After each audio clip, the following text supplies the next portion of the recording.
गुरु प्यारे साध संगत जी, राधा स्वामी जी, प्यारी साध संगत जी, मैं हर रोज़ महाराज जी की साखी पढ़ती हूँ और आपको भी सुनाती हूँ। और ये साखी पढ़ने के बाद मैं परमार्थी साखियाँ भी डेली एक साखी पढ़ती हूँ।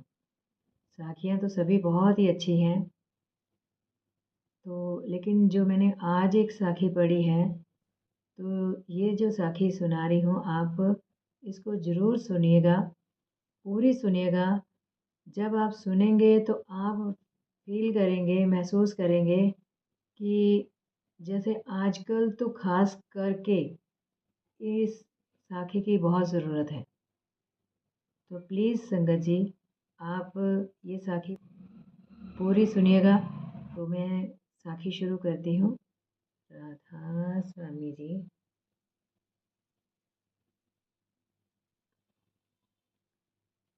प्रतिकूल वातावरण में संत संत सतगुरु बाहर से चाहे किसी भी भेष में क्यों ना हो, उनकी दृष्टि केवल आत्मा और आत्मिकता की ओर होती है। महाराज सामल सिंह जी। राबिया बसरी एक बहुत मशहूर फ़कीर हुई है। जवानी में वह बहुत खूबसूरत थी। एक बार चोर उसे उठाकर ले गए और वेश्या के कोठे पर ले जाकर उसे बेच दिया।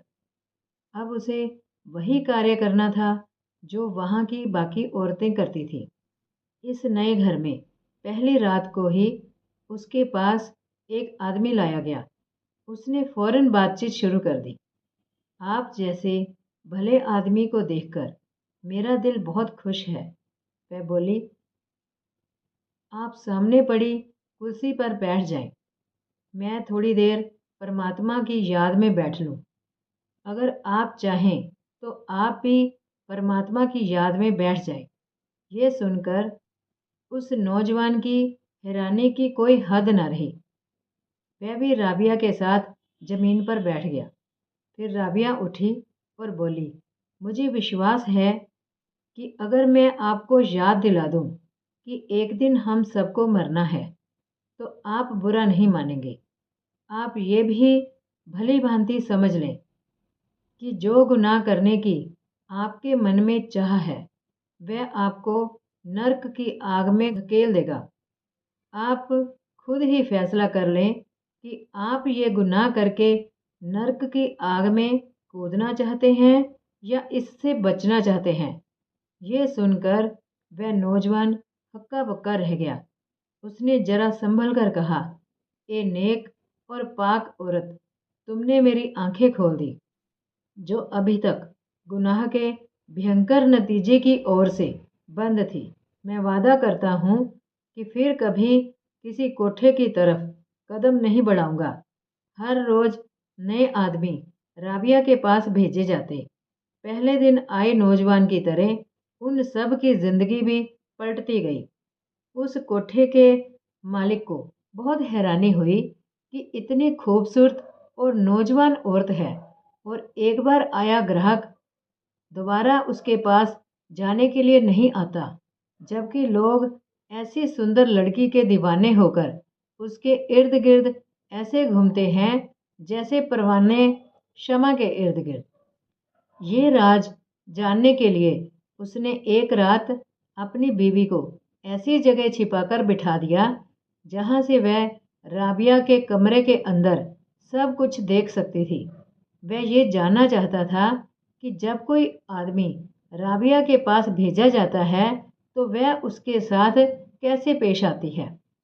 उस रात उसने देखा कि जैसे ही ग्राहक ने अंदर कदम रखा, राबिया उठकर खड़ी हो गई और बोली, आओ भले आदमी, आपका स्वागत है।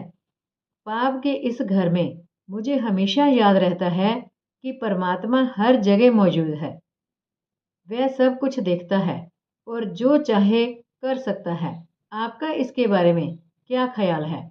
ये सुनकर वह आदमी हक्का बक्का रह गया और उसे कुछ समझ ना आई कि क्या करे।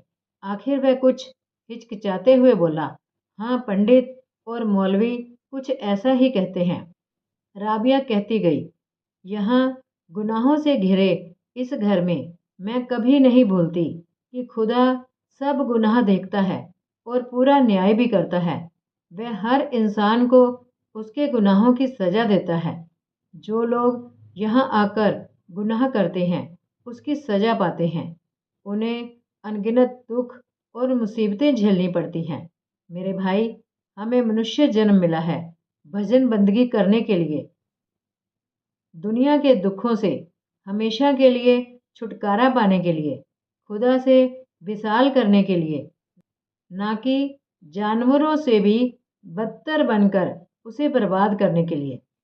पहले आए लोगों की तरह इस आदमी को भी राबिया की बातों में छिपी सच्चाई का एहसास हो गया। उसे जिंदगी में पहली बार महसूस हुआ कि वह कितने घोर पाप करता रहा है और आज फिर करने जा रहा था। वह फूट फूट कर रोने लगा और राबिया के पांवों पर गिरकर माफी मांगने लगा।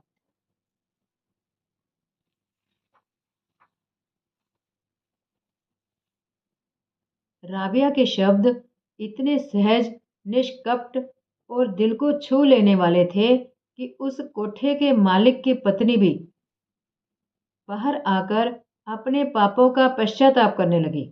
फिर उसने कहा, ए नेक और पाक लड़की, तुम तो वास्तव में फकीर हो।